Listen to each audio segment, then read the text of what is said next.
His husband returned after 3 years abroad, bringing with him his mistress and a child.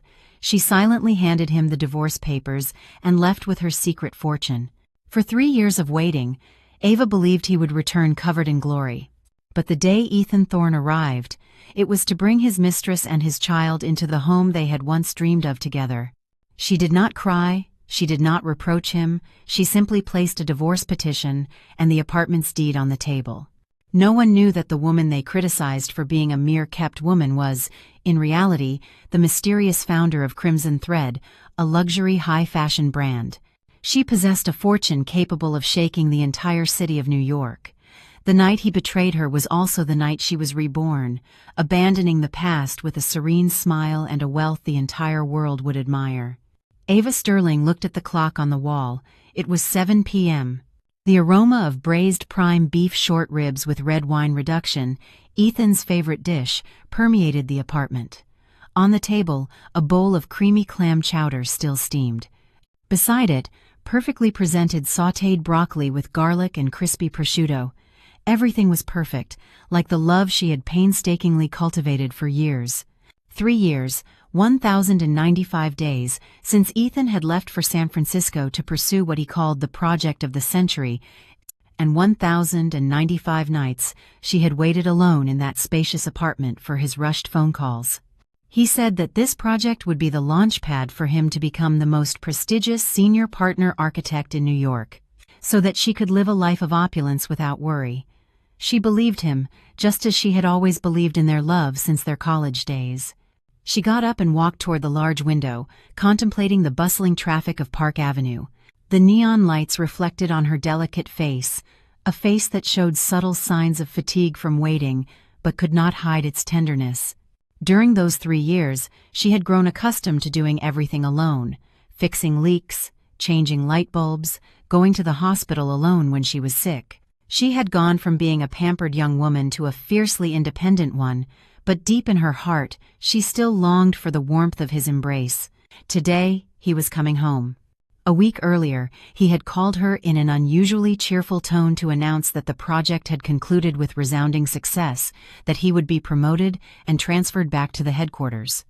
"I'm coming home." Those 3 simple words had made her heart tremble. She had spent a week cleaning the house, hand-washing all the bedding, and today she had spent the entire afternoon in the kitchen preparing his favorite dishes. The doorbell rang, interrupting her thoughts. Her heart skipped a beat. It was him. She took a deep breath, trying to contain the emotion that overwhelmed her, and hurried to open the door.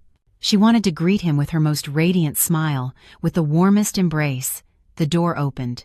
Ethan stood there, with his tall figure and his familiar angular face, but the look he gave her was strange, evasive. He wore an expensive suit, looking much more mature and successful than 3 years ago. But Ava's attention did not linger on him for long, because standing right behind him was another woman, a woman with an oval face and large round eyes, with a fragile and pitiful appearance. She wore an immaculate white dress. And what left Ava petrified was that in the arms of that woman was a small child. The boy, about 2 years old, was sleeping soundly, and his features bore an astonishing resemblance to Ethan's. Time seemed to stand still. The warm atmosphere of the home instantly turned icy. Not even the delicious aroma of the food could mask the stench of betrayal that now permeated the air. Ethan cleared his throat, breaking the oppressive silence. He stepped into the house without looking her directly in the eyes. "Ava, this is Chelsea Miller, and this is Jake, my son." Ava said nothing. Her gaze drifted from the stranger's face to the sleeping child. "My son." 4 words that felt like 4 daggers plunging into her heart. 3 years of waiting in exchange for another woman and a secret child. Chelsea lowered her head, her voice trembling and heavy with supposed guilt.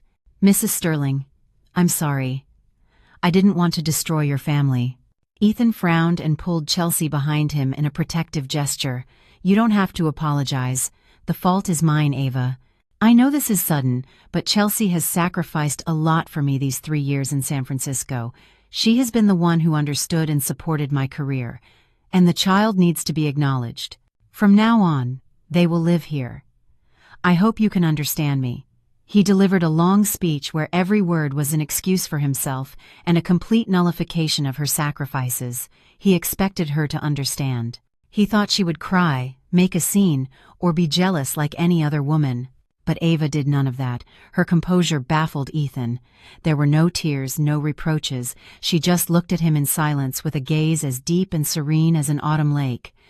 That look made Ethan feel guilty while Chelsea unconsciously tightened her grip on the child in her arms. Then Ava turned around slowly and headed toward the bedroom. Ethan and Chelsea looked at each other, and a flash of triumph mixed with disdain appeared in their eyes. They believed she had accepted her fate, that a simple, jobless housewife had no choice but to endure it. But they were wrong. Minutes later, Ava came out. In her hands she carried neither a knife nor a suitcase but a blue folder. She approached the coffee table and set it down gently. Her voice, clear and cold, echoed in the silence. "Here is the divorce petition. I have already signed it." She looked up and stared directly into Ethan's stupefied face before uttering a final phrase, articulating every syllable. "Sign it and get out of my house." Silence took over the living room. Ethan stared intently at the folder on the table, then at Ava's expressionless face, as if trying to process if he had heard correctly. "Get out of my house." A surge of anger replaced his initial stupefaction. He felt his masculine pride trampled. "Ava, what game are you playing?" he snapped, his tone mixing rage and mockery. "Who do you think you are to kick me out? Look at yourself. You've been home for 3 years doing nothing. Everything in this house, from a toothpick to the sofa. This luxurious life, I earned it with my hard work. Divorce? How are you going to live?" His words struck Ava's memories, making her relive images of the past. That day, under the shade trees on the university campus, young Ethan, in his white shirt, had taken her hand and, with eyes shining with illusion, told her, "Ava, someday I'll be a great architect. I'll build you the most beautiful house in the world, and we'll have a happy family." Ava was then the star of the fashion design school. Her creations left professors speechless. She had a promising future. The big firms vied for her even before graduation. But for Ethan's promise, for the love she felt for him, she gave it all up. She rejected tempting offers and agreed to stay in the background, becoming his unconditional support so he could focus on his career. She believed her sacrifice was worthwhile. The day he was offered the position in San Francisco, he hugged her tightly and promised, "Wait for me, just 3 years, only 3. When I return, I'll make it all up to you." The first year, he called her daily, telling her about the difficulties and pressures of being in a new city. She listened patiently, comforted, and encouraged him.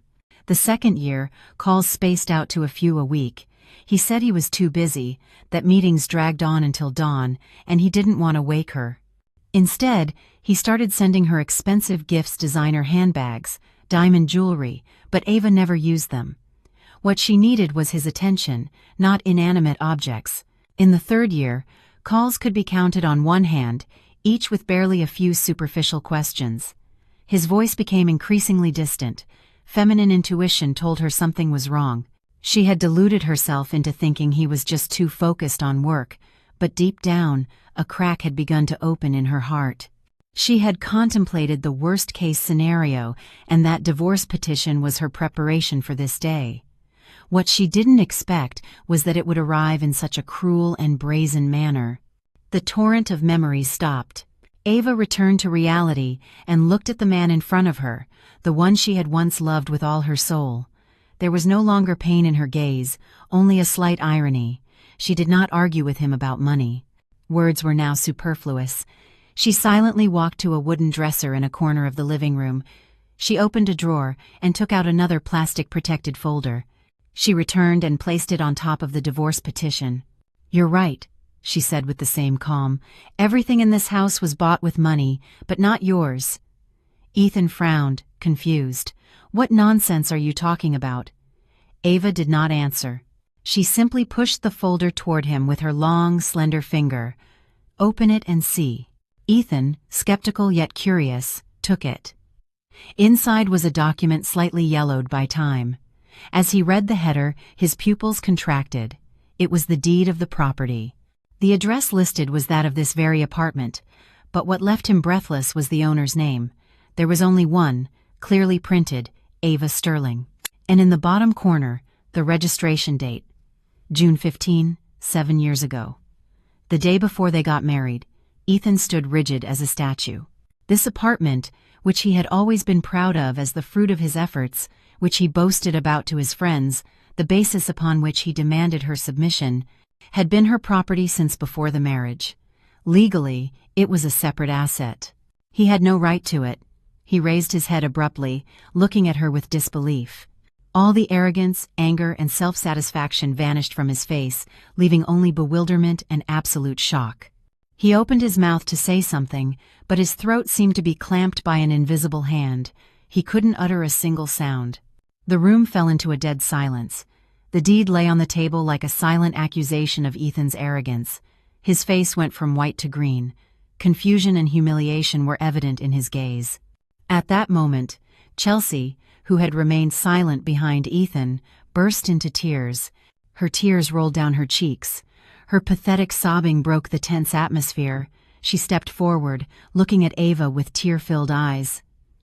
"Mrs. Sterling, I know it's all my fault. I don't ask for your forgiveness, nor do I want to destroy your family. I just hope.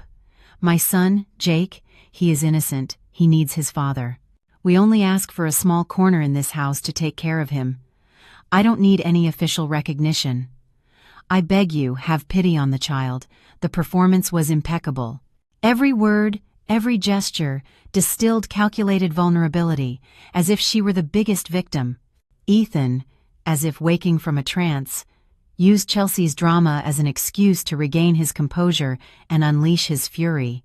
He abruptly pushed her aside and yelled at Ava in a condescending voice, "Ava, don't be so cruel. See? Chelsea is being incredibly humble.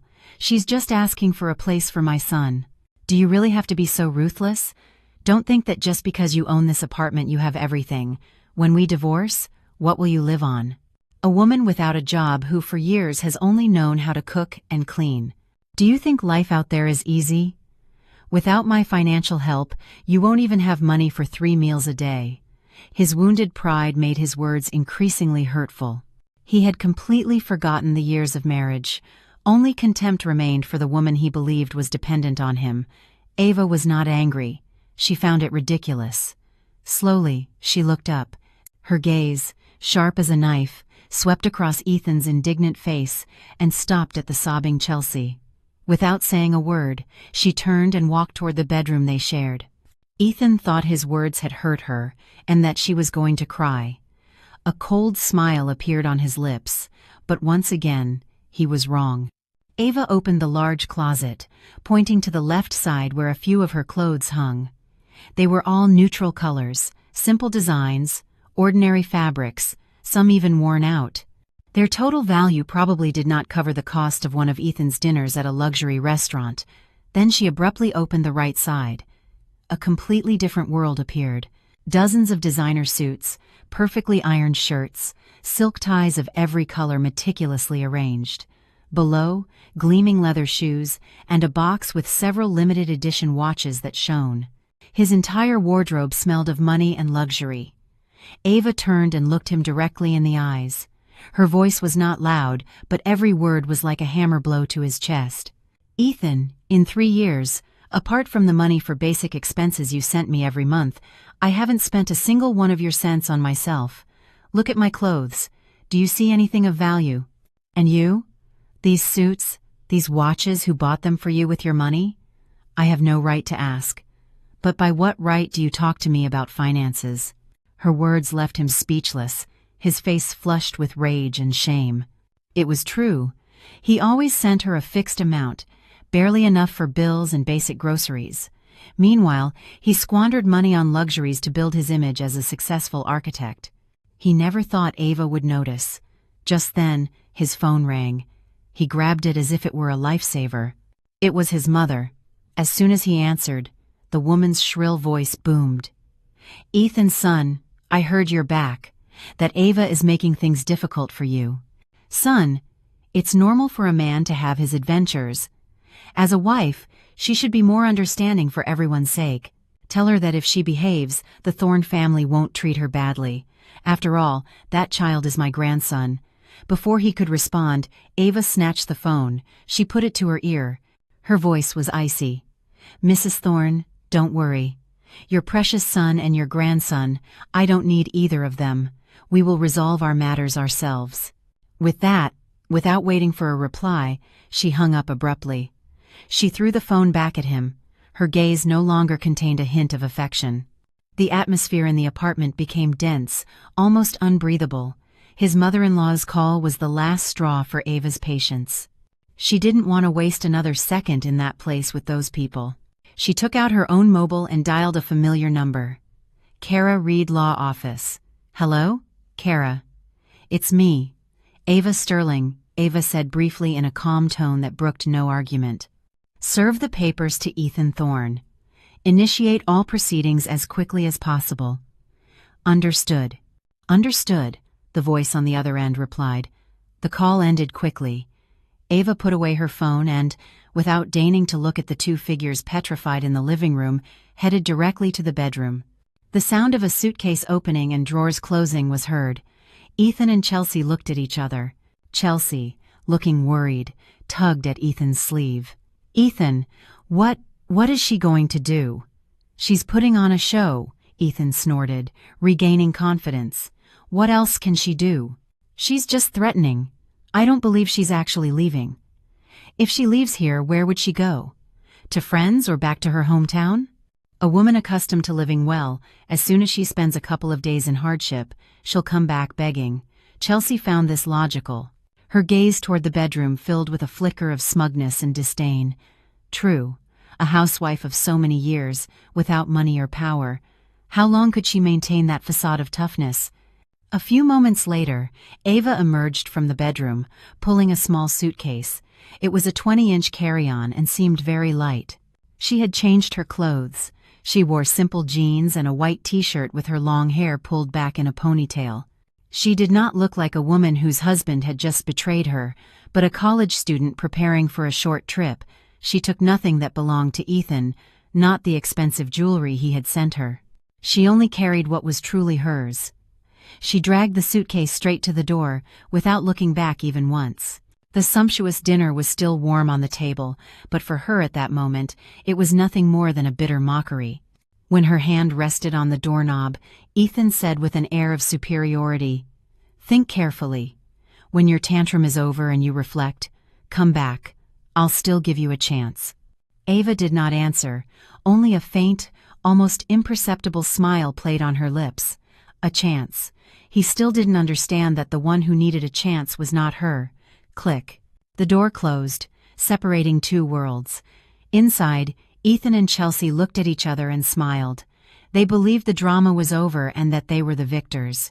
Outside, Ava entered the elevator with a straight back, without the slightest hesitation. When the elevator reached the ground floor, she stepped out of the luxury apartment building where she had lived for years. The night wind of New York blew, bringing with it a slight chill. She did not call a taxi nor head to the bus stop. She simply stood silently by the curb. Less than a minute later, a black Bentley silently pulled up right in front of her. The back door opened, and a chauffeur in an impeccable uniform stepped out and bowed respectfully. "Miss Ava, please get in the car." The chauffeur took the small suitcase from her hand and carefully placed it in the trunk. Ava said nothing, just nodded slightly and settled into the luxurious back seat. The car door closed softly, isolating her from the noisy outside world. The car slid silently, merging with the dense traffic. It did not head toward the downtown area or modest residential areas. It turned onto a tree-lined street toward the Upper East Side, the most exclusive and expensive mansion area in New York, where every square foot was worth its weight in gold. Finally, the car stopped at the gate of a classic European-style mansion. The elaborate wrought iron gate opened automatically, and the car entered a courtyard with a meticulously maintained garden. Ava got out of the car and took a deep breath of the fresh air. This was her real home. The heavy wooden door of the mansion opened. An elderly housekeeper was already waiting for her. "Welcome home, miss," she said with a kind smile.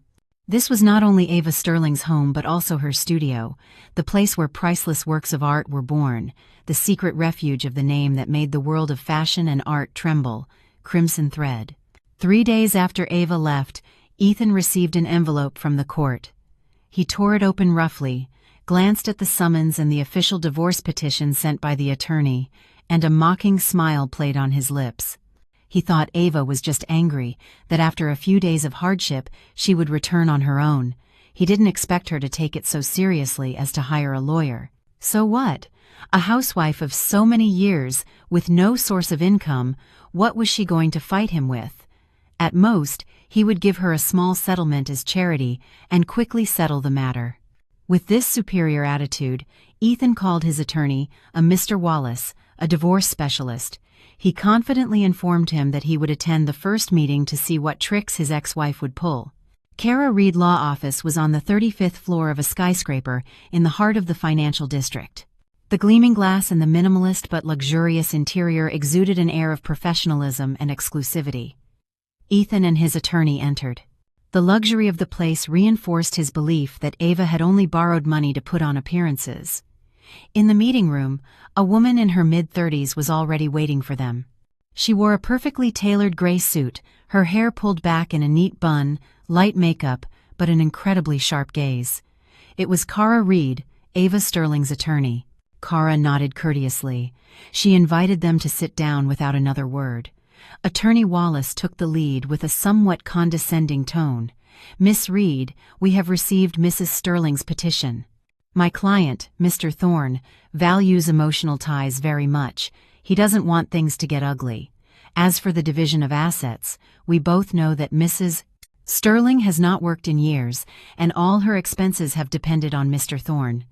In consideration of the years of marriage, Mr. Thorne of Marriage Bela Bay Crete, by part cried calm. Thorne agrees to give her a sufficient stipend so that she can rent an apartment and find a new job."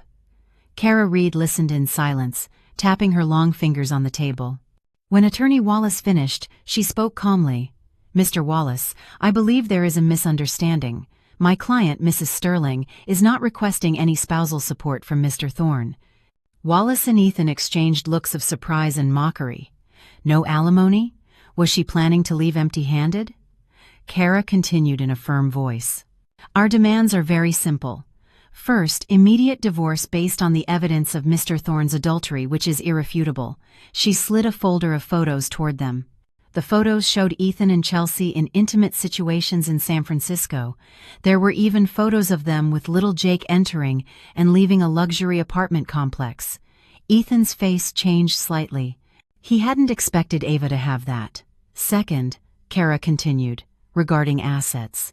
"The Fifth Avenue apartment is my client's separate property, acquired before the marriage, so there is nothing to discuss. However, during the marriage, Mr. Thorne's income is considered marital property. We demand an equitable division according to the law." Attorney Wallace let out a laugh. "Miss Reed, you must be joking, right? Mr. Thorne's income is indeed marital property, but Mrs. Sterling has also lived off that money for years. If it is divided in half, there won't be much left for her. Mrs. Sterling should be more realistic. Accepting spousal support is more beneficial for her." Ethan leaned back in his chair, arms crossed, with an expression of triumph. He watched Kara with amusement, waiting to see how she would continue with this farce. Kara did not flinch.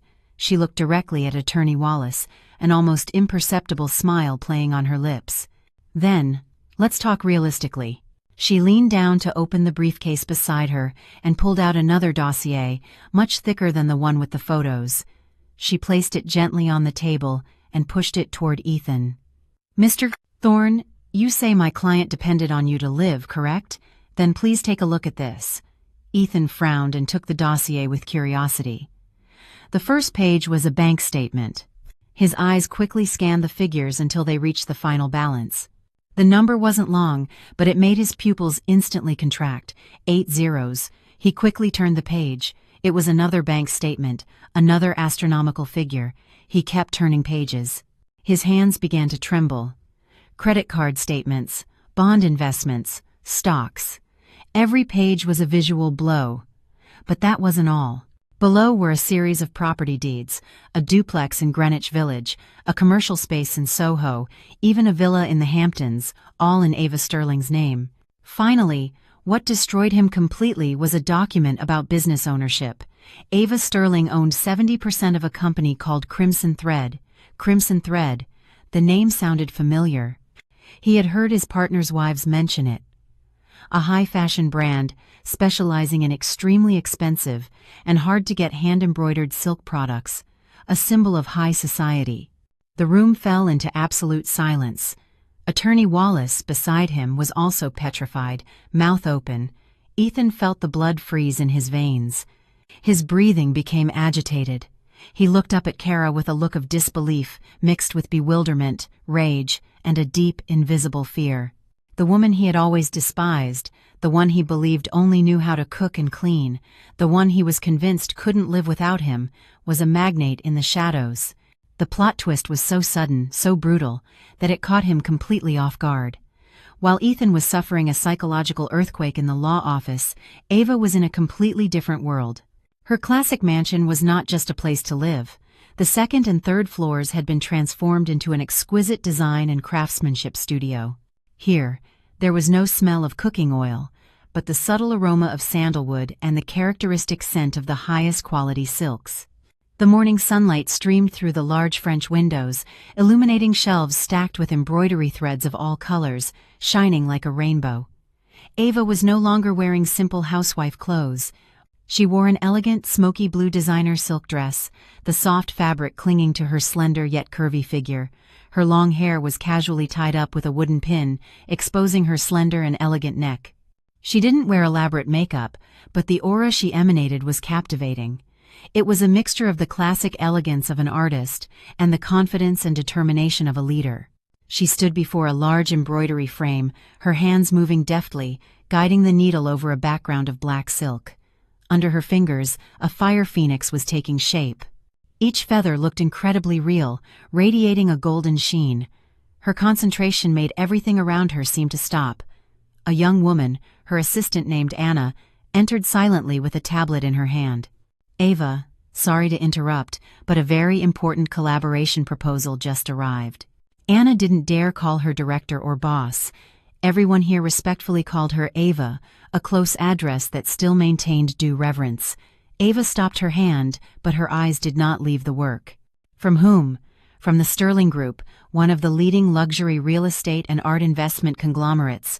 They say their CEO, Mr. Richard Monroe, greatly admires the works of Crimson Thread." Ava had heard of the Sterling Group. They were a significant force in the New York business world, known for their projects with a strong artistic component and extremely high aesthetic standards.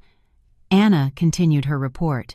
"They are about to inaugurate a new commercial and art center called the Sterling Center. They hope to personally invite the founder of Crimson Thread to collaborate on the design of an exclusive silk embroidery art exhibition space in the main lobby.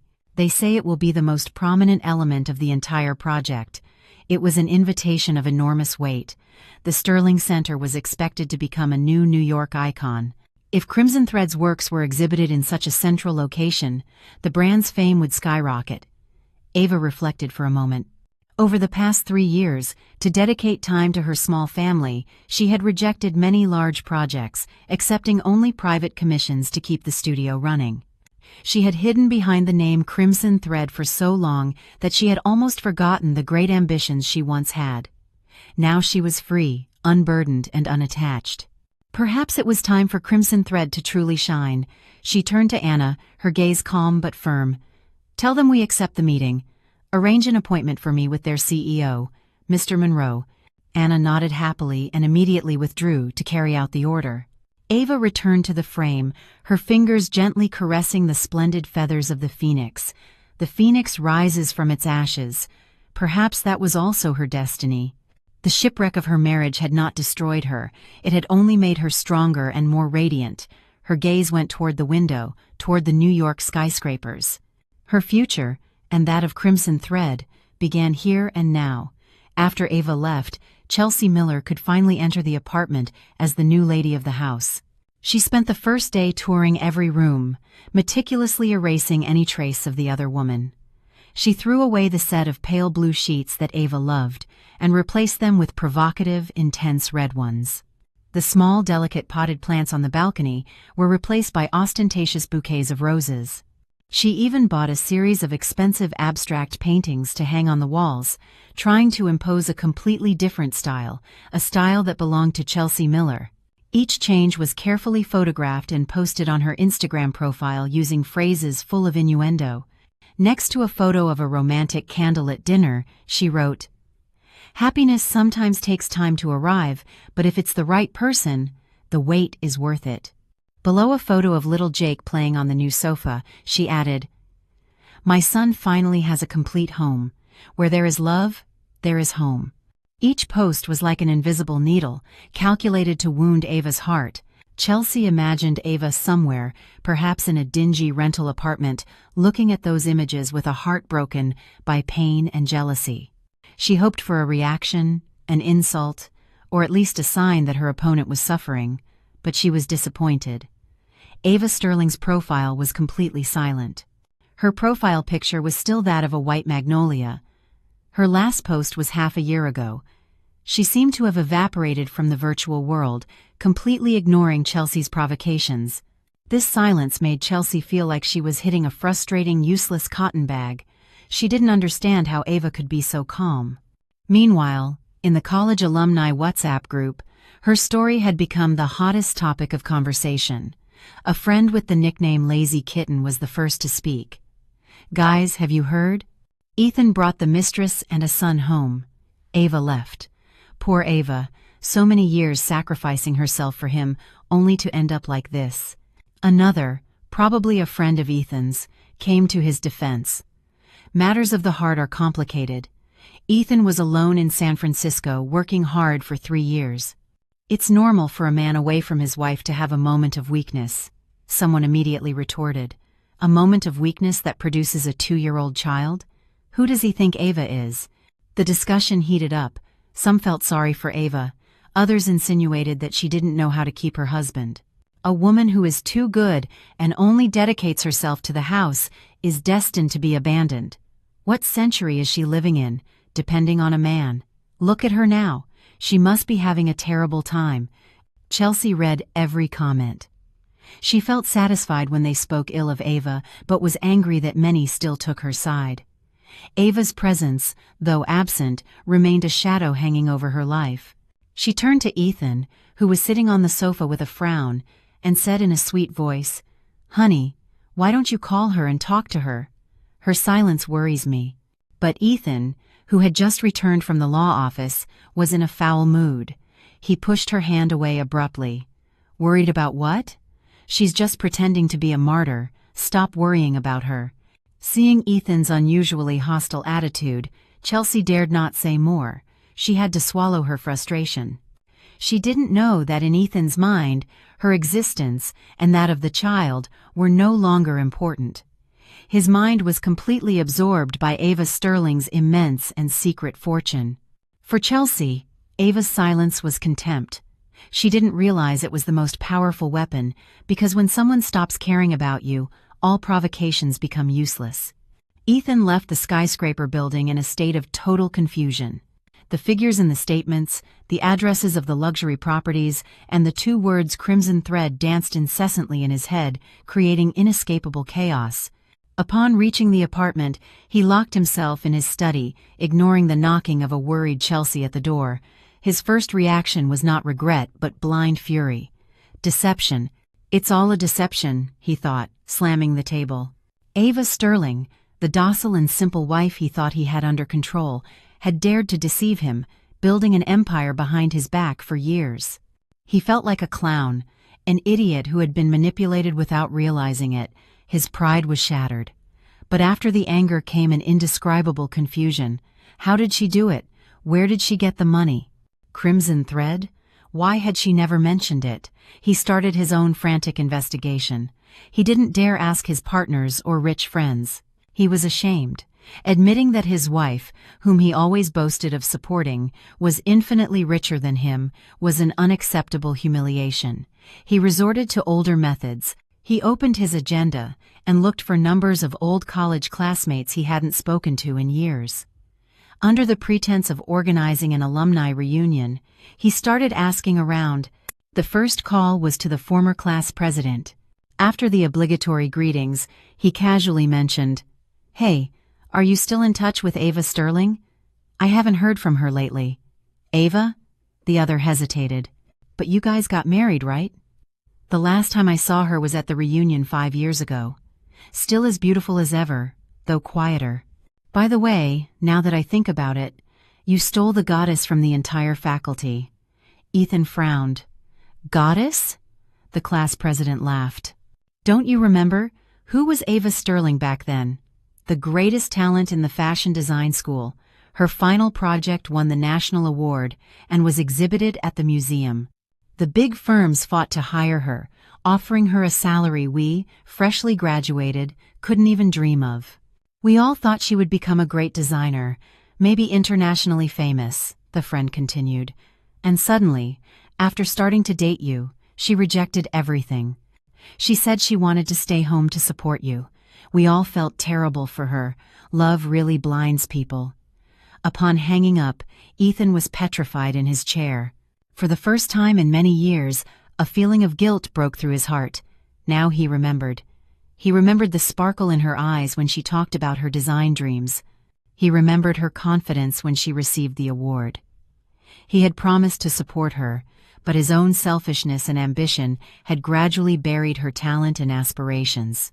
He had turned a radiant phoenix into a common sparrow inside a golden cage he had created himself. But that feeling of guilt lasted only a few seconds. It was quickly overshadowed by a stronger, darker emotion: greed and envy. If she was so talented, it was understandable that she had earned that fortune herself. But why had she hidden it from him? A malicious thought formed in his head. She earned that fortune during their marriage. No matter how she had done it, legally it was marital property. She had hidden information from him, she had deceived him, she was the one in the wrong. Ethan's mindset completely changed. He was no longer an unfaithful husband who wanted to divorce quickly to be with his new partner. Now he was a hungry beast, stalking succulent prey. Chelsea and her son faded into the background. His sole objective now was to secure a part, or even the entirety, of Ava Sterling's secret empire. A month later, the Plaza Hotel in New York City shone under the nightlights. Luxury cars paraded past the main entrance. The press, major fashion bloggers, and numerous influential figures from the city's business and art world had gathered there. All attention was focused on a single event: the presentation of the new collection of the Crimson Thread brand in collaboration with the Sterling Center Art Project. Until now, Crimson Thread had always been a name shrouded in mystery. Its products never needed massive advertising.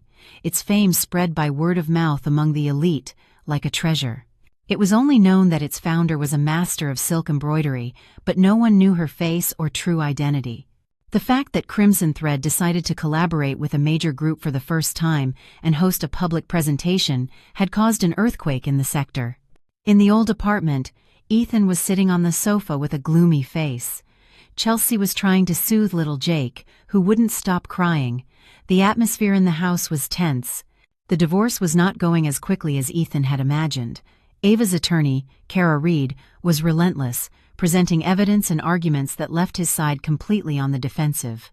The investigation into Ava's assets had also reached a dead end. Everything was perfectly shielded.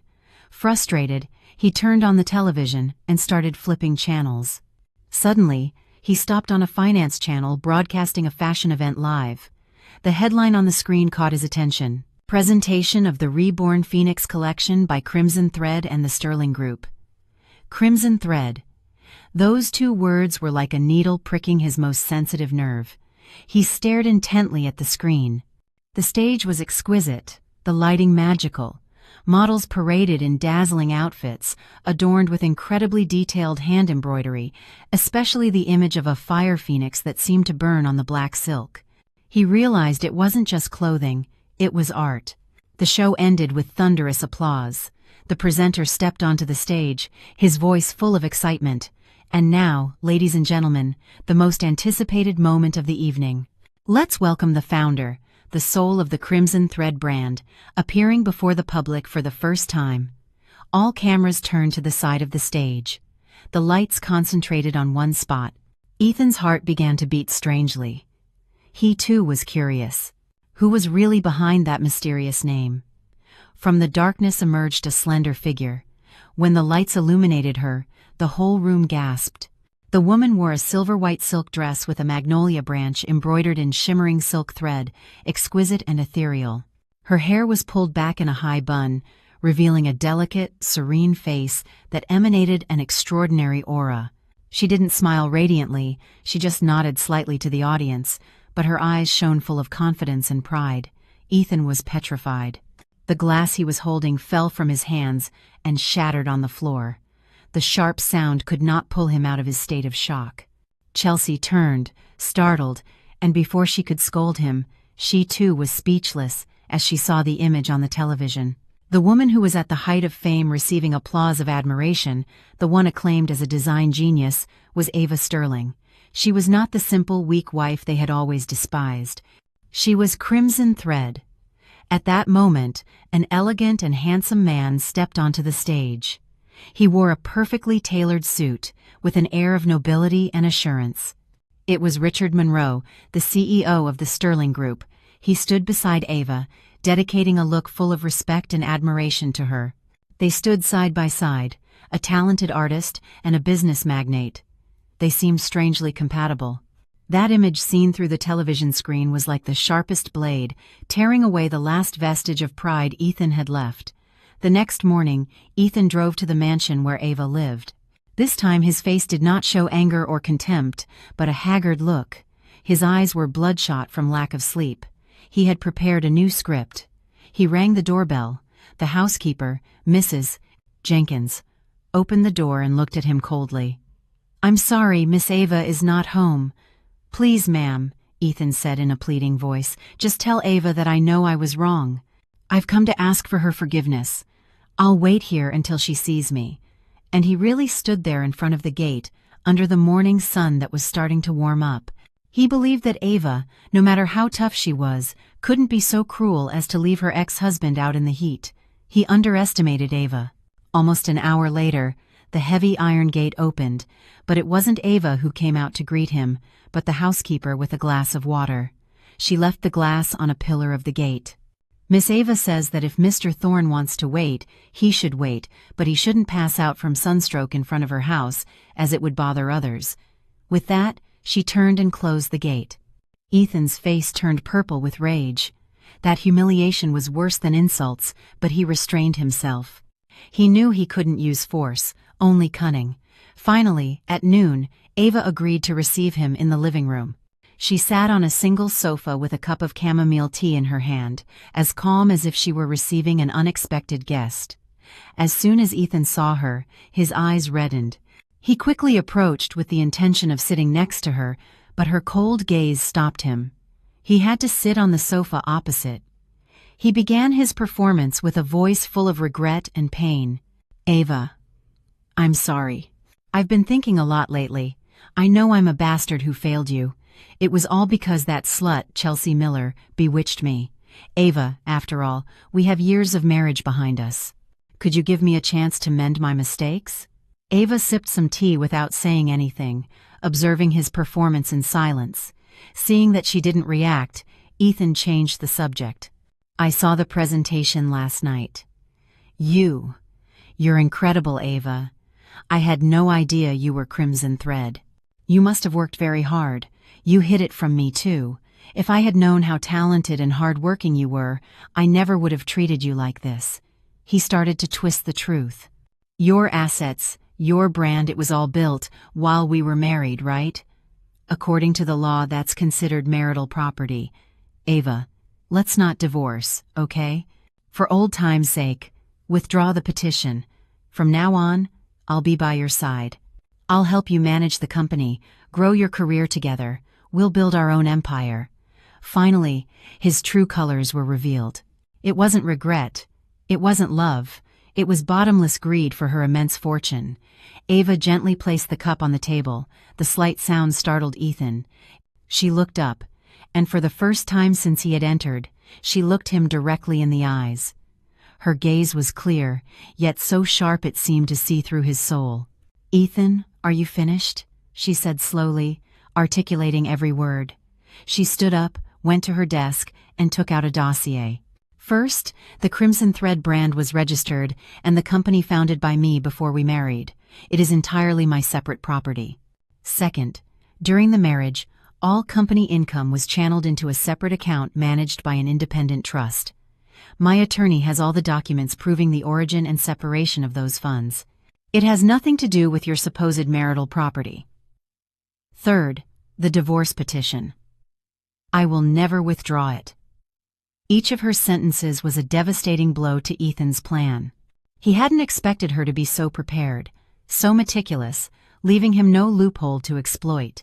Ava walked to the door and signaled the housekeeper, Mrs. Jenkins. "Escort Mr. Thorne out and ensure this person does not enter here again."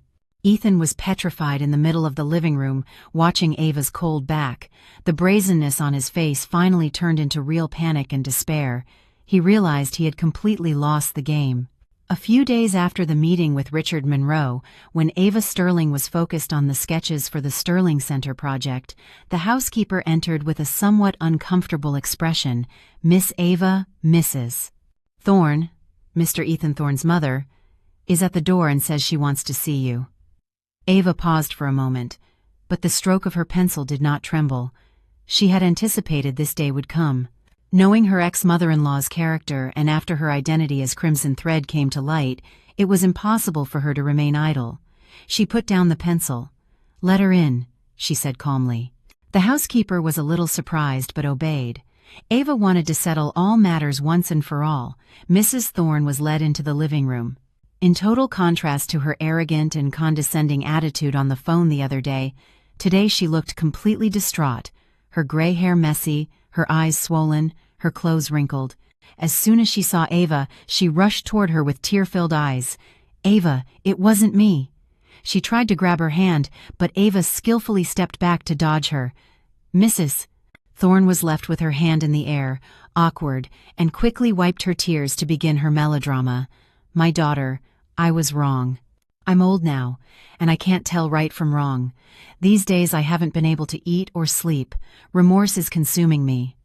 I came to ask for your forgiveness." Ava sat silently on a sofa, gesturing for her to sit in the armchair opposite, maintaining a safe distance. She said nothing, waiting to see how far her performance would go. Seeing that Ava did not react, Mrs. Thorne intensified her drama. She began to blame everything on Chelsea Miller. "It's all that slut's fault. She seduced my Ethan. My son has always been a good boy who loved his wife. It was that harpy who trapped him, using the child to tie him down. That's why he made that mistake with you. Daughter, you are the best wife the Thorne family could have. Beautiful, kind, and so talented. I failed you. My son failed you." She cried bitterly and then moved on to pleading. "Ava, for this old woman, for the years of marriage, forgive him this time. What man doesn't make mistakes? If you come back, I promise I'll throw that woman and her son out of the house immediately. I'll make Ethan kneel to ask for your forgiveness." To add more weight to her words, she did not hesitate to disparage the child she had previously called her grandson. "I never wanted that bastard. Who knows if he's Ethan's son or someone else's? I will never accept him as a Thorne family grandson. You are our only daughter-in-law." Hearing this, Ava's calm finally wavered, but not out of compassion, but out of deep disgust. The brazenness and hypocrisy of that woman surpassed her imagination. She looked up, staring directly into Mrs. Thorne's eyes filled with false tears.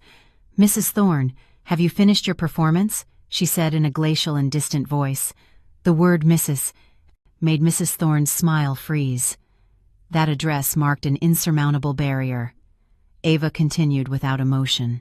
"It was you who called me earlier to tell me I should be understanding with your son and your grandson for everyone's sake. Now you sit here insulting them, calling them a slut and a bastard. Don't you find your words contradictory and ridiculous?" Mrs. Thorne's face paled, unable to articulate a word. Ava stood up. Her gaze was completely icy. "My relationship with Ethan Thorne is over. I will never withdraw the divorce petition, and I have no interest in returning to your calculating family. I ask you not to bother me again from now on." She turned to the housekeeper. "Mrs. Jenkins, please escort the guest out, Mrs." Thorne was stunned, unable to believe she was being thrown out in such a humiliating way. She tried to protest, but seeing Ava's determined and cold gaze, the words caught in her throat. She understood that there was no turning back. The housekeeper approached, courteous but firm. "Mrs. Thorne, please, this way, Mrs." Thorne stumbled to her feet and was led out the door, humiliated. The mansion door slammed shut behind her, like a final period to all her vain hopes. From the day he was expelled from Ava's mansion, Ethan Thorne became a different person. He had lost the air of confidence and arrogance of the successful architect, and no longer felt like playing the role of the affectionate husband or model father. He spent most of his time locked in his study, ignoring the knocking of a worried Chelsea at the door, surrounded by piles of messy documents, but they weren't architectural blueprints, but information he had gathered about the Crimson Thread brand, about Ava's real estate, about the attorney Kara Reed. The more he investigated, the more desperate he felt. Everything was built like an impregnable, flawless fortress. Impotence turned into irritability, and he began to vent his frustration on everything around him. Little Jake's crying bothered him. The food Chelsea cooked disgusted him. The apartment, once the symbol of his success, now seemed like a suffocating cage. Chelsea, of course, noticed the change. Ethan's tenderness and affection had disappeared, replaced by harsh words and a cold attitude. She felt insecure. Her dream of becoming Mrs. Thorne, the owner of a rich family, seemed increasingly distant. She knew she had to do something to consolidate her position. That night, after putting Jake to bed, Chelsea put on a seductive silk nightgown, poured a glass of red wine, and entered the study. "Honey, don't work so late. It'll hurt you." Ethan didn't look up, only grunted. Chelsea placed the glass on the table, wrapped her arms around his neck from behind, and whispered, "Look, the divorce with her is almost done. How about we go look at places for our wedding this weekend? My father even asked me. He says he wants to give me a big wedding." The word wedding was like a match in the powder keg about to explode inside Ethan. He abruptly pushed her hands away and jumped up, his eyes bloodshot. "Wedding? Are you crazy? How can you think about weddings at a time like this?" Chelsea stepped back, startled, looking offended. "And why not? My son and I need official recognition too, don't we? Or do you intend for us to live forever without legal status?" Ethan let out a bitter laugh full of sarcasm. "Status. You only think about status. Do you know what we've lost? An entire fortune, a life we could have enjoyed forever, and it's all your fault. If it weren't for you and this child, things wouldn't have come to this point." Chelsea was stunned, tears welling up in her eyes. "My fault? Ethan, how can you say that? In San Francisco, who swore eternal love to me? Who said he was fed up with his simplistic wife? And now you blame it all on me?" The argument erupted. For the first time, all their frustrations, calculations, and selfishness were thrown in each other's faces. "If I had known how rich she was, I'd be crazy to have left her for you," Ethan roared. "Do you think I don't know what you're thinking?" she yelled. "You regret not clinging to that gold mine. You despise me because I don't give you the same benefits as her. Ethan Thorne, you're nothing but a gold digger." Smash. Ethan swept the wine glass off the table. It crashed to the floor, and the red wine splashed onto the beige carpet like bloodstains. The atmosphere in the room turned icy.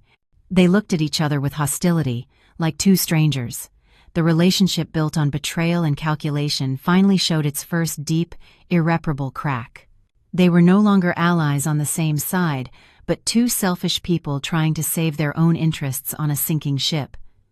While the outside world was plunged into chaos, Ava Sterling did not care at all. After getting rid of the annoying people, she dedicated all her mind and energy to work. The Sterling Center project demanded enormous creativity and investment, but that only excited her more. However, besides this commercial project, Ava had always harbored another plan, one born from her love for the art of embroidery. In a meeting with the Crimson Thread management team, she officially announced the new project. The large screen in the meeting room showed images of an old town by a river, with moss-covered roofs and white walls stained by time. It looked peaceful, but it also conveyed a sense of abandonment. "This is the Blue Ridge Weavers District, a historic textile community outside Asheville, North Carolina," Ava said in a clear, passionate voice. It was formerly one of the most famous centers for silk production and hand embroidery in the country, but with industrialization, the craft has been disappearing. Now only a few elderly artisans remain, clinging to their art, living with great difficulty. She paused, looking at everyone in the room. Crimson thread exists today thanks to the essence of traditional embroidery art. We cannot just receive without giving anything back. That's why I have decided that the company will invest all this year's profits to launch the Reborn Phoenix project. Everyone in the room listened in silence. "We are going to restore the Blue Ridge Weavers District. We will repair the workshops, modernize the equipment, invite master artisans to teach, and open free training classes for the new generations. We will turn this place not only into a production center, but also into a center for cultural preservation and experiential tourism. We will restore the art of silk embroidery to its golden age." Ava's plan was not a business move, but a deep desire. She wanted to use her own strength to protect the cultural values that were being lost. Immediately afterward, information about the project spread in the media. With Crimson Thread's fame, the Reborn Phoenix project received strong support from the public and the government. Everyone praised the initiative as a significant act demonstrating the social responsibility of a major company. The image of Crimson Thread and Ava Sterling grew even greater in the public eye. Ava had no idea that this heartfelt move would unintentionally become a death blow to the plans of Ethan and Chelsea's family. At that moment, in the offices of a construction company, Chelsea's father pounded the table in fury. "Damn that woman, Ava Sterling." In front of him was Ethan with a pale face. They had the economic newspaper in front of them, with the news of the Crimson Thread project on the front page. "Do you know where that Weavers District is?" Chelsea's father hissed. "Right next to the land we went to so much trouble to prepare for expropriation to build our tourist complex. Now the government has approved her cultural preservation project, considering it protected heritage. Our expropriation plan has gone down the drain. All the initial investment is at risk of being lost." A shiver ran down Ethan's spine. That tourist complex was a massive project, his opportunity to relaunch his career after recent failures. He had put all his energy and contacts into it. Chelsea, who was also there, stammered, "Dad, maybe it's just a coincidence." "Coincidence?" Her father laughed bitterly. "How naive you are. In this world, there are no such coincidences. That woman is clearly targeting us. She wants to cut off all our escape routes." Ethan clenched his fists so tightly that the veins stood out on the backs of his hands. He didn't believe it was a coincidence. He believed it was a perfectly calculated revenge on Ava's part. She not only wanted the divorce and her assets, she wanted to completely destroy his career and future. Fear and hatred intertwined, turning into toxic paranoia. He looked at Chelsea suspiciously. "Did she know about this project beforehand?" I don't know," Chelsea stammered. "She played a very dirty card," Ethan roared. "We are completely at her mercy." Ava in her design studio meticulously drew the first details for the future silk village. She had no idea that an act born from her heart had unintentionally pushed those who betrayed her to the brink of the abyss. That move, without any calculation, was the most masterful of all. When it rains, it pours. This phrase had never been so true for Ethan as it was at that moment. While he and Chelsea's family were still looking for a way out for their stalled tourist project, another bomb exploded, annihilating their last hopes. The Trans-Pacific Commerce Tower project in San Francisco, the architectural work that had been his greatest pride, the ticket that had catapulted him to the top, was embroiled in a major scandal. It all started with an anonymous post on an architecture forum, accompanied by detailed images and video analysis.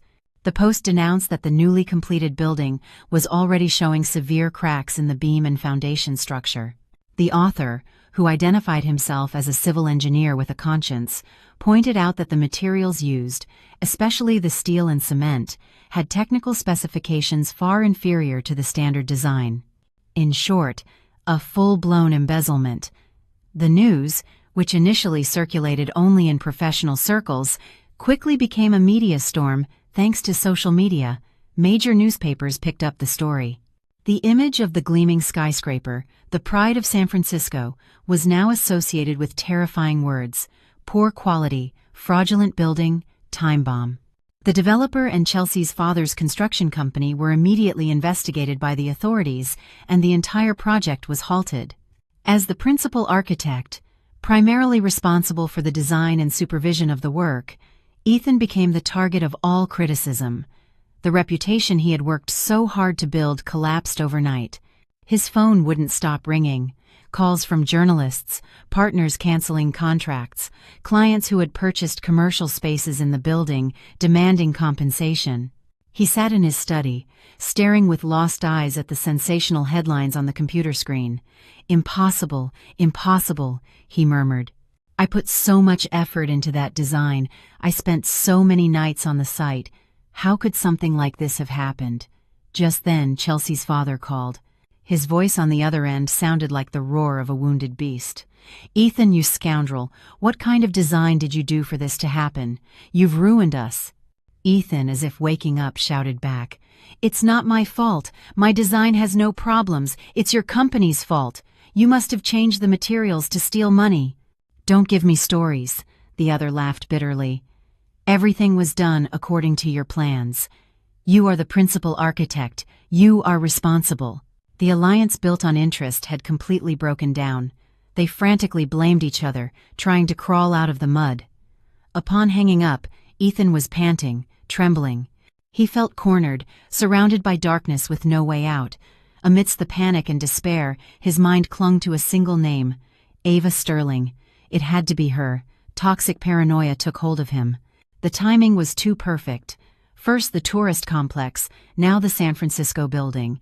Everything related to him was falling apart. It couldn't be a coincidence. She must have hired someone to investigate, find his weak spots, and leak the information to sink him. She wanted revenge. She didn't just want the divorce. She wanted to destroy everything he had, drag him into the mud so he could never get up. That thought, like a poisonous snake, coiled around his heart. He no longer saw Ava as the dignified ex-wife deserving of pity, but as a dangerous enemy, a woman with a twisted, terrifying mind moving the strings from the shadows. His face contorted, distorted by hatred and absolute fear. Ethan's world was engulfed in the storm, but Ava Sterling's life was surprisingly calm. She dedicated most of her time to her design studio or visited libraries and museums in search of material and inspiration for the Sterling Center project. That afternoon, she went to the New York International Hospital. It was not a place she liked to go, but she couldn't avoid it. Mr. Harrison, an elderly master of silk embroidery and her first mentor, was admitted there after suffering a minor stroke. After visiting him in his room, chatting with him, and making sure he was resting, Ava left. On the way to the elevator, she passed the pediatric wing. Her intention was to continue straight, but the inconsolable crying of a child made her steps stop unconsciously. In the waiting room, in front of a consultation room, a familiar figure caught her attention. It was Chelsea Miller. She no longer had the dazzling, haughty look of their first meeting. She wore simple, somewhat worn clothes, and her hair was messy. Her face, without makeup, looked pale and exhausted. In her arms was little Jake. The boy was crying loudly, his face red from a high fever. Chelsea looked completely lost and distressed, rocking the child while constantly looking at the consultation door. Ava stayed in a discreet corner, observing. A complex and difficult-to-describe sensation invaded her. She did not feel gloating or joy at seeing her rival's situation.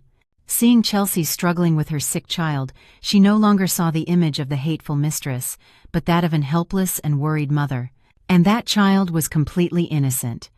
His crying had no falsehood or calculation. It was simply the pain of a small body. He did not deserve to suffer the consequences of adult mistakes. A pang of bitterness crossed her. She was not a saint. She could not forgive what they had done to her. But at that moment, seeing the child cry in pain, she couldn't feel hatred. It was a pure compassion that transcended any personal grudge.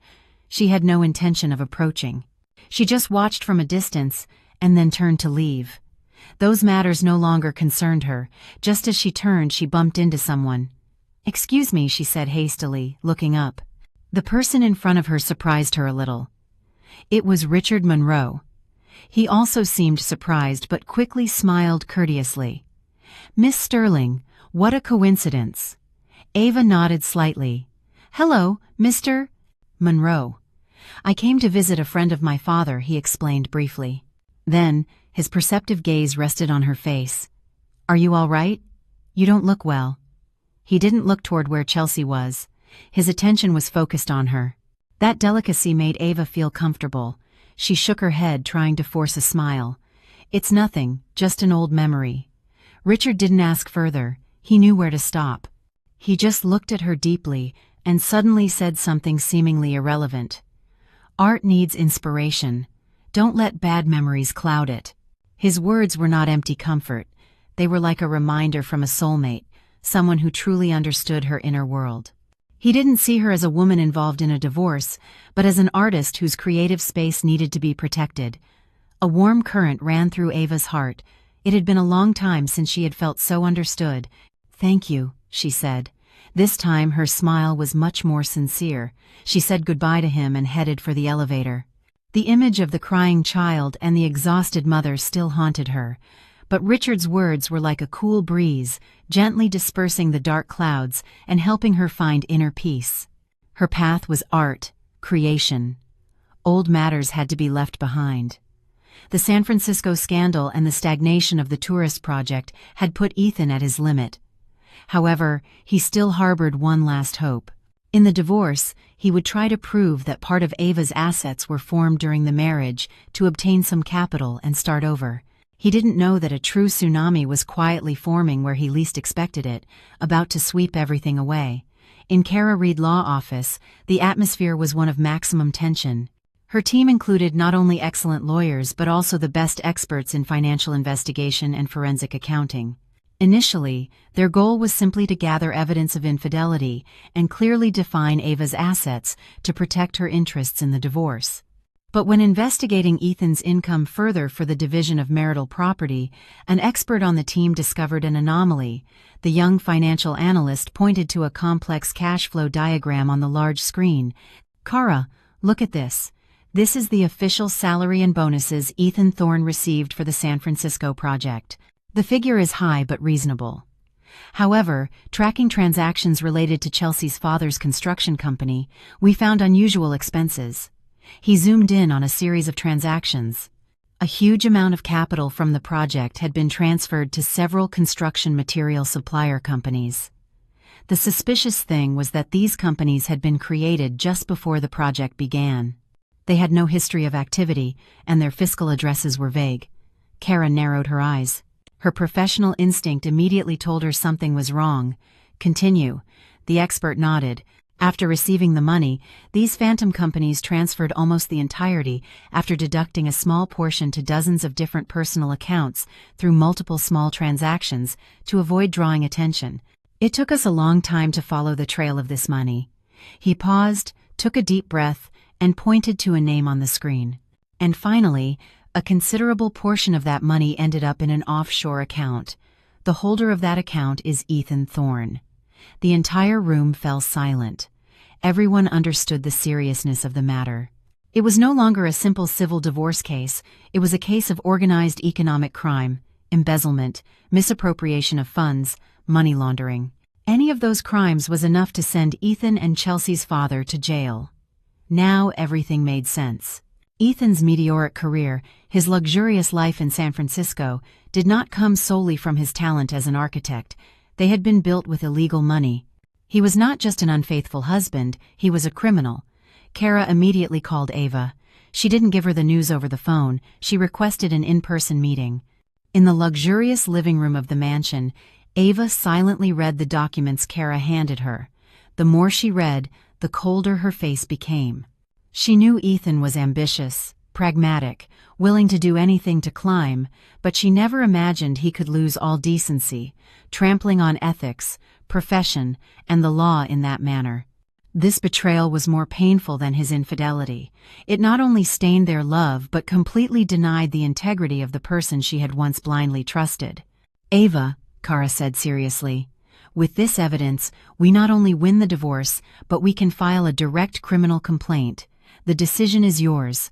Ava remained silent for a long time, her gaze lost in the window, where the last rays of sun were fading.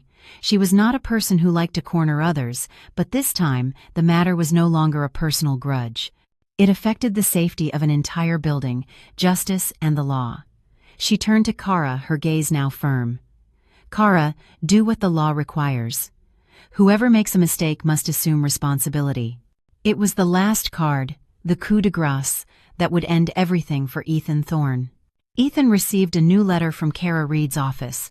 This time it was neither a summons nor a proposal for asset division. It was a formal warning alluding to irregular financial transactions related to the San Francisco project, accompanied by a blurred copy of some transfer orders to the offshore account in his name. The letter did not explicitly threaten a complaint, but the intimidation was unequivocal. The moment he saw those figures, Ethan felt the world collapse. A cold sweat ran down his back. His hands trembled uncontrollably. "It's over," he thought. "Ava knows everything. She doesn't just want the money, she wants to put me in jail." Absolute panic nullified his reason. He ran out of his study like a madman looking for Chelsea. He found her in the living room giving little Jake yogurt. Ethan threw the paper onto the table. The noise startled the child, who burst into tears. "What is this? Explain it to me." Chelsea, startled, calmed the child and picked up the paper. As soon as she saw the familiar figures, her face paled. I don't know anything," she stammered, avoiding his gaze. Ethan lost his patience, grabbing her by the shoulders and shaking her, almost shouting, "Don't pretend anymore. How long are you going to fool me? Ava knows everything. She has all the evidence. She's going to report us. We'll go to jail. Do you understand?" The word jail was like a dagger to Chelsea's greatest fear. Her mask of fragility and victimhood finally shattered. She burst into tears, but this time it wasn't an act. It was pure terror. She collapsed, trembling, and confessed, "It was my father's idea. He said the project needed liquidity, that it was only a temporary loan, which we would pay back later." Ethan let out a manic laugh. "A loan? Using phantom companies to transfer money offshore is a loan? And why to my account?" Because you're the principal architect," Chelsea sobbed. "Using your account would justify some expenses. My father said it would be safer. I only did it for our sake." She lifted her tear-drenched face, trying to appeal to his love. "I wanted us to have a solid future. To give Jake the best life. I considered that money ours, the family's. When we get married, my money will be yours too, right?" Instead of comforting him, her words were like a bucket of cold water. He released her, stepping back, looking at her as if for the first time. In an instant, all the loose pieces fit together in his head, forming a complete and terrifying picture. Her appearance in San Francisco, her perfect understanding and tenderness, her unconditional love, it had all been a meticulously calculated farce. He wasn't the lover she adored. He was just a tool, a valuable pawn. His title of principal architect, his signature, and his bank account were what her father and she truly needed. The love he had idealized, the excuse for his own betrayal, turned out to be a deception from the start. Ethan felt a sharp pain in his chest. He couldn't breathe. He had given up a woman who truly loved him, a quiet life, for an illusion created by himself and these scammers. He slumped onto the sofa with empty eyes. He had lost everything: career, reputation, love, and soon probably his freedom. The drama in which he was one of the main actors had finally reached its end, and he was the one who would pay the highest price. The apartment fell into a terrifying silence after the argument. Little Jake's crying had stopped. Chelsea was cradling him in the bedroom, and her sobbing could be heard occasionally. Ethan remained motionless on the sofa, his gaze fixed on the now dry red wine stain on the carpet. He felt like a ship slowly sinking into the depths of the ocean, surrounded only by cold darkness. Career, reputation, money, everything slipping through his fingers. And now, even the supposed love and the new family he had used to justify his betrayal had been revealed as a blatant fraud. He was just a pawn, a tool. Chelsea emerged from the bedroom. Her eyes were swollen, but she had managed to calm down. She knew it was not the time for confrontation. The only way to keep that man was to show vulnerability, use her last weapon. She sat beside him, her voice faint and soft. "Honey, I'm sorry. I was very angry earlier and said things I didn't mean. Don't hold it against me. Now is not the time to argue. We have to find a solution together, right?" Ethan did not respond. Chelsea continued, placing her hand on his, which was icy cold. "No matter what happens, we still have Jake. Our son is small. He needs both of us. For him, let's overcome this together, shall we?" The word son made Ethan's eyelids tremble. He slowly turned to look at the woman beside him. Her face was still beautiful, but to him, it now only reflected a repulsive falsehood. Every word she said had a purpose. He pulled his hand away. His voice was hoarse and cold. "Do you truly love me, or do you just want my principal architect position?" Chelsea froze, looking offended. "What are you saying? Of course I love you." Ethan let out a bitter laugh, a smile sadder than crying. "Me, or what I could offer you and your father." The contempt in his gaze broke Chelsea's last limit of patience.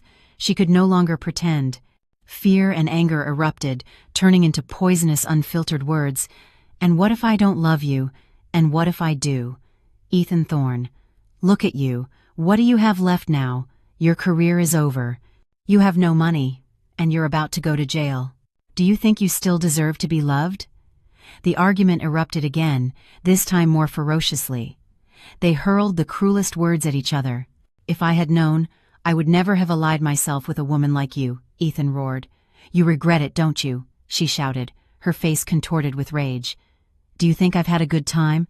Having to serve a guy like you, and on top of that, having to give you a child? You should feel lucky to have Jake and me." At the climax of her fury, Chelsea blurted out a phrase she would regret her whole life. A seemingly casual phrase, but one that was the death blow to Ethan's last vulnerable point. She laughed bitterly, her tone full of sarcasm. "If it weren't for this child, do you think you'd have any value to us?" A lightning bolt seemed to strike Ethan. The world around him stopped. The shouts, the crying, the sound of breaking objects, everything disappeared. In his head, only Chelsea's last sentence resonated. "If it weren't for this child, do you think you'd have any value to us?" Use value. The child. A terrible suspicion, a thought he had never dared to consider before, sprouted in his mind like a monster. He slowly turned. His gaze no longer showed anger, only a terrifying coldness. He looked toward the bedroom where Jake slept, the child he had boasted about to everyone, his son, the child who bore his last name, his heir. Did he really look like him, or was it just his imagination? Chelsea, seeing his expression, felt a bad premonition. She realized her mistake and tried to correct it. "No, I didn't mean that. I was just angry and spoke without thinking." But Ethan no longer heard her. He stood up silently, without saying a word, went to his study, and locked the door. That night, while Chelsea and the child slept, he stealthily slipped into the bedroom. He did not look at the child with the eyes of a father, but with those of an investigator. Carefully, he collected some fine hairs from the child's pillow and wrapped them in a clean tissue. Then he pulled out a strand of his own hair. He held the two samples in his hand, his heart pounding. He had to know the truth. At any cost, he had to know this final truth. The following days passed in a hellish atmosphere. Ethan and Chelsea didn't exchange a word. He moved around the house like a shadow while she lived in fear, not daring to ask what he had done that night. Ethan spent most of his time in front of the computer, not working, but constantly refreshing his personal email. He was waiting for the final verdict on his tragic life. He had sent the 2 hair samples to a prestigious DNA testing center via anonymous courier service. They promised him the results in 3 business days by email. Every second of waiting was torture. He couldn't sleep. He visibly lost weight. His beard grew uncontrollably. He seemed to have aged 10 years. Occasionally, he unconsciously watched Jake play. He tried to find some familiar trait in the child's face, something that resembled him, but the more he searched, the stranger he seemed. His smile, his gaze, nothing looked like him. On the afternoon of the third day, as he sat absent-mindedly, a new email notification appeared on the screen. Ethan's heart stopped. Sender, Forensic Genetics Center. Subject, DNA test results ref. His hand trembled as he moved the mouse toward the email. He took a deep breath, gathered all his courage, and clicked. There was an attached PDF file. He opened it. The report was presented in a scientific and cold manner, a series of genetic markers, complex technical terms he didn't understand. But he didn't need to understand them. His eyes fixed on the final conclusion, bolded and carefully framed. Analysis and conclusion. Based on the analysis of 24 STR genetic markers, the comparison between the sample of the alleged father, Ethan Thorne, and the sample of the child, Jake Miller, shows discrepancies in 15 genetic loci. According to genetic identification standards, we arrive at the following conclusion. The sample of the alleged father and that of the child do not present a biological father-son relationship. Do not present a biological relationship. Those few words were like a hammer blow to Ethan's head. In that instant, his world shattered. All sounds disappeared. He didn't hear the living room television or Jake's laughter. He only heard the demented roar in his own chest. He had lost his career, his reputation, his money. He had lost the woman who truly loved him, and now he had lost the last thing he clung to, the pride of having a son to continue his lineage. It was all a farce, a perfect play in which he was both the victim and a stupid secondary actor. Not only had they tricked him out of money and love, but they had made him raise another man's child. That humiliation was more painful than the divorce from Ava, more terrible than facing jail. A dry, eerie laugh erupted from his throat. He started laughing louder and louder, more maniacally. He laughed at his own stupidity, at the brazenness of those who had deceived him, at his miserable life. Tears streamed from his eyes, mixing with his wild laughter. He buried his head in the keyboard, his broad shoulders trembling violently. He was once at the top. He had everything, but due to a wrong decision, due to greed and selfishness, he had destroyed everything with his own hands. And now he was left with nothing, absolutely nothing. Ethan Thorne's collapse was faster than anyone could have imagined. After the final shock about the child's paternity, he became an empty shell. He no longer argued or shouted. He kicked Chelsea and the child out of the apartment, not with anger, but with a terrifying silence. He had lost everything. The architectural firm fired him to avoid problems. Former partners turned their backs on him. His friends avoided him. His accounts were frozen. He faced an avalanche of lawsuits from the developer and clients. The luxury apartment was about to be foreclosed by the bank. From being a talented architect at the peak, he plummeted into the abyss, with no safety net. In his darkest, most desperate days, when neither alcohol nor cigarettes could ease his pain, the only image that appeared in his mind was Ava's. Not the Ava of now, the brilliant and unattainable Crimson Thread, but the Ava of the past, the tender and understanding wife who was always by his side in the most difficult moments. She was his last straw. With his last strength, he went to her mansion. He no longer wore expensive suits, just a wrinkled, faded shirt, unkempt pants, several days of beard, messy hair, and sunken, bloodshot eyes. He looked like a beggar. He couldn't even pass the gate. The security guard looked at him with contempt and blocked his way. He had to stand on the other side of the street, waiting in silence, hoping to see her. He waited from morning until nightfall. When the streetlights began to turn on, the familiar black Bentley finally returned. When the car stopped at the gate, he ran toward it. Ava Sterling had just gotten out of the car. Seeing Ethan's state, she showed no surprise, as if she had expected it. Her gaze was calm, without the slightest alteration.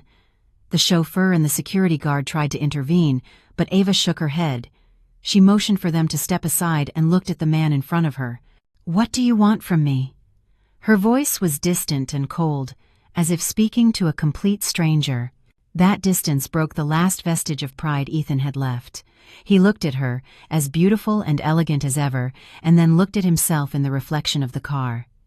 The cruel contrast completely crushed him. He said nothing, simply Slowly and deliberately, he knelt in the middle of the luxurious street, under the yellowish light of the streetlights. The man who was once the personification of pride, for the first time in his life bent the knee. His tears fell. They were no longer fake. They were the tears of a truly defeated man. "Ava, I'm sorry." He began to speak, his voice broken and choked by sobs. "I know it's late, but I truly messed up." He told her everything. How he was used by Chelsea and her father, the illegal dealings, how he blindly believed in a false love, and finally confessed the most painful and humiliating truth. That child is not my son. I've been raising another man's child. Ava, I'm an idiot, a true clown. He raised his tear-soaked face, looking at her with total despair, like a wounded beast begging for mercy. I've lost everything. My career, my reputation, my friends, everything. I'm going to jail. Ava, I'm not asking you to forgive me. I just ask you, for the years we were married, help me this time, just this once, save me. His plea resonated in the silence, pathetic and weak. He had discarded all his dignity with the sole hope of clinging to a ray of hope from the woman he had once mercilessly abandoned. Ava Sterling remained standing there in silence, listening to every confession, every plea from Ethan. The night wind gently stirred her clothes. In her eyes there was no victor's gloating, nor pity for a loser.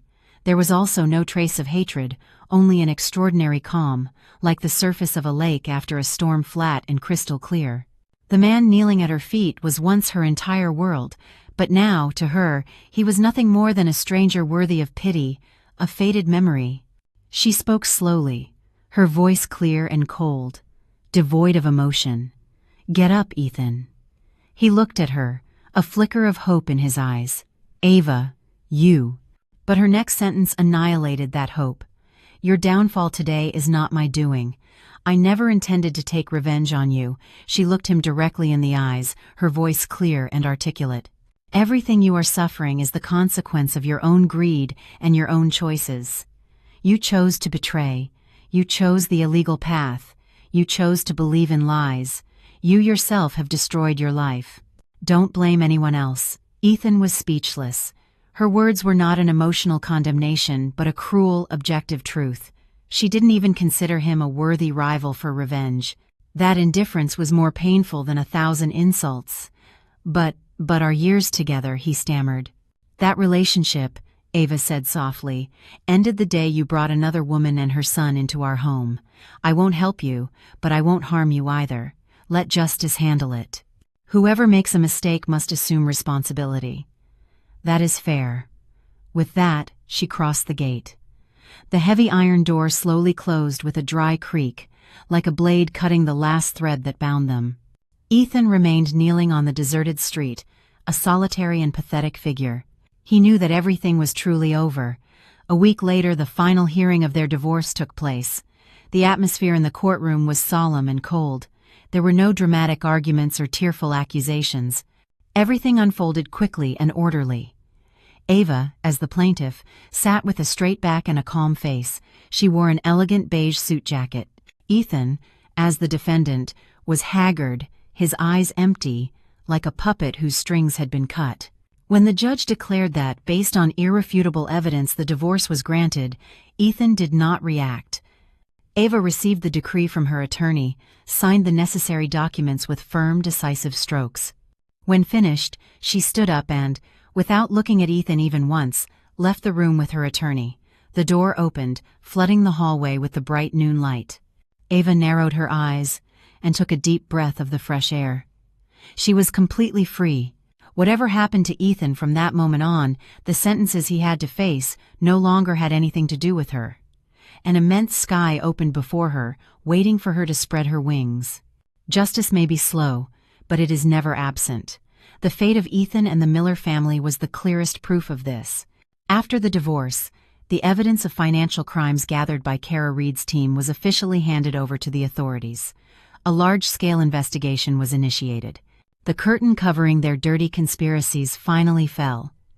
Faced with irrefutable evidence, Ethan and Chelsea's father could no longer blame each other.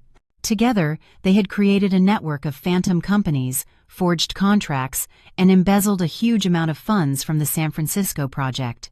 The press, which had previously praised Ethan, now dedicated itself to exposing all his crimes and those of the Miller family.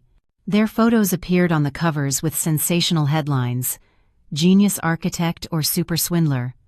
Miller Construction Empire Collapses Due to Greed." Before the court, Ethan completely broke down. He admitted all his crimes, lacking the strength to fight. For embezzlement, money laundering, and offenses against land use planning, he received an exemplary sentence that would bury the best years of his life behind prison bars.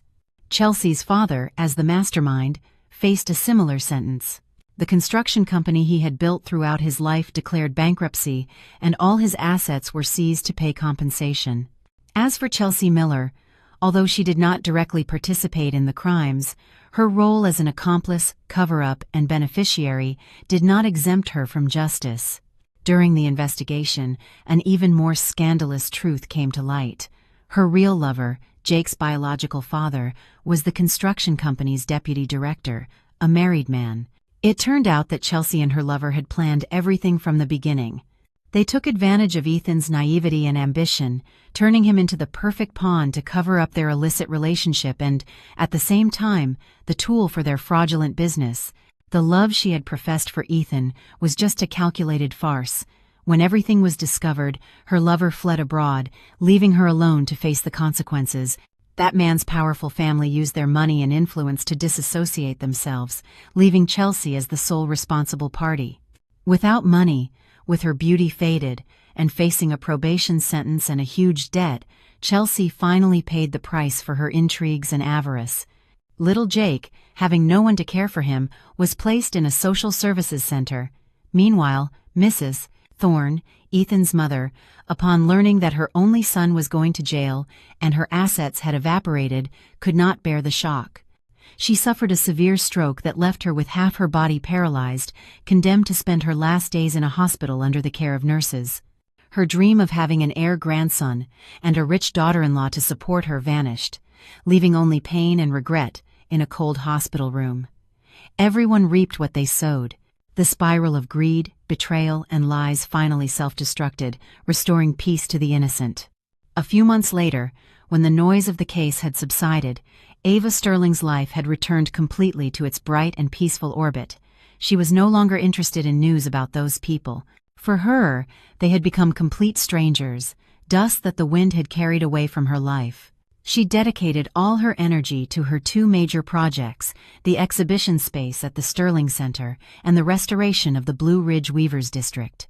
Under her direction, the Reborn Phoenix project was an unimaginable success. The Weavers District rose from its ashes. The old houses were restored, preserving their original charm. The workshops were modernized. The old looms once again sounded with the clicking of needles. Ava convinced the last master artisans in the town to stay, offering them good salaries and an ideal working environment so they could transmit their nearly lost techniques. She opened free classes that attracted many young people passionate about craftsmanship. The town not only became an exclusive production center for Crimson Thread, but also an attractive destination for cultural tourism. The project not only brought economic benefits but, most importantly, restored life to a cultural value on the brink of extinction. Crimson Thread's reputation reached a new level, not just a luxury brand, but a brand with conscience and deep human value. The Ava of now had completely transformed. She was no longer the housewife confined to the kitchen, nor the iron woman always on the defensive. She had found the perfect balance in her work. She was a determined leader, a creative artist. Outside of work, she was herself again. She dedicated time to reading, having tea, arranging flowers. She traveled alone to distant places, from the Rockies to the coastal towns of South Carolina, seeking inspiration and enriching her soul. She lived a free and fulfilling life, unattached. She did not seek a new relationship, nor did she fear solitude. She realized that true happiness did not come from a man, but from the fullness and peace of her own spirit. She had found herself, a better, stronger, and happier version than ever. Autumn in Charleston, South Carolina, is as beautiful as a watercolor. The golden leaves of the magnolia trees fall gently onto the old courtyards. The intricate wrought iron arches are reflected in the serene fountains. Ava Sterling was there on a trip that combined supervising an artisan project and seeking inspiration for her next collection. After finishing her work, she treated herself to a quiet afternoon strolling through the historic Battery, one of the most famous waterfront areas in the South. She wore a long sky blue silk dress, her hair down, and an old analog camera in her hand. She avoided the crowds, choosing the more secluded paths, feeling the delicate harmony between the architecture, the vegetation, and the water. As she stood on a small bridge, watching the colorful fish in a pond, a warm, familiar voice sounded behind her. "If I'm not mistaken, this is how a true artist finds inspiration." Ava turned around. A slight surprise appeared in her eyes. A few steps away, smiling softly, was Richard Monroe. He was not wearing a business suit but a light gray jacket and casual pants. He seemed less like the CEO of a large group and more approachable and relaxed. "Miss Sterling, what a coincidence. Are you in Charleston too?" Richard approached and leaned on the railing beside her. "I have an art boutique hotel project here. I come from time to supervise it and also to escape the hustle of New York. It seems we share hobbies." They said nothing more, simply contemplating the scene in silence. But it was not an uncomfortable silence, quite the opposite. It seemed that both understood and respected the other's space. A moment later, Richard broke the silence. "Your project in the Blue Ridge District. I've heard about it. Very significant work. You are not only a talented artist, but also a person with a big heart." Ava shook her head. "I just do what I think is right. The art of embroidery has given me everything. I had to do something to return the favor to its roots." They began to stroll together through the winding paths and manicured gardens. Their conversation did not revolve around business or million-dollar contracts. They talked about Southern architecture, the meaning of the colorful tiles, how the light and shadow changed over the water throughout the day. Richard possessed a deep knowledge of culture and art.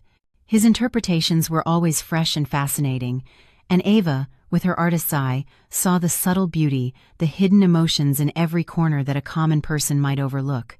They were two kindred spirits who found in the other understanding and a resonance that didn't need many words. Passing by a tapestry room, Richard stopped in front of one depicting a lion, an eagle, and a deer, symbols of nobility and strength. He looked at Ava, his gaze deep and sincere. "Seeing you today, I truly understand the meaning of the word elegance. It doesn't come from designer clothes or expensive jewelry. It comes from the strength after having overcome the storm, from the peace after having let go of resentment. Miss Sterling, I deeply admire you." His words were not empty flirtation. They were recognition, a respect that came from the heart. For the first time, a man saw through her interior and admired her not for being the rich crimson thread, but for simply being Ava Sterling. A warm, soft sensation spread through Ava's heart. She smiled slightly, a truly radiant smile, as clear as the autumn Sunday. "Thank you, Mr. Monroe." They did not talk about the future, nor did they make promises. It was just an afternoon strolling together, sharing thoughts about art and life. But a delicate spark, built on the foundation of understanding and respect, seemed to ignite in the quiet, old atmosphere of the Charleston Gardens.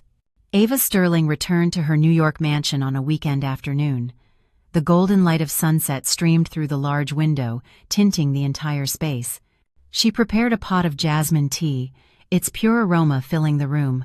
She stood by the window with the warm cup in her hand, silently contemplating the city skyline. The skyscrapers still stood proudly. Traffic flowed incessantly. New York was still as vibrant and bustling as ever, but the perspective of the observer had completely changed. In her mind, there were no longer images of Ethan or Chelsea. Those people, those stories, had truly become the past, like a nightmare that, although it leaves scars, no longer causes pain. She had learned to forgive not them, but herself, to move forward lightly.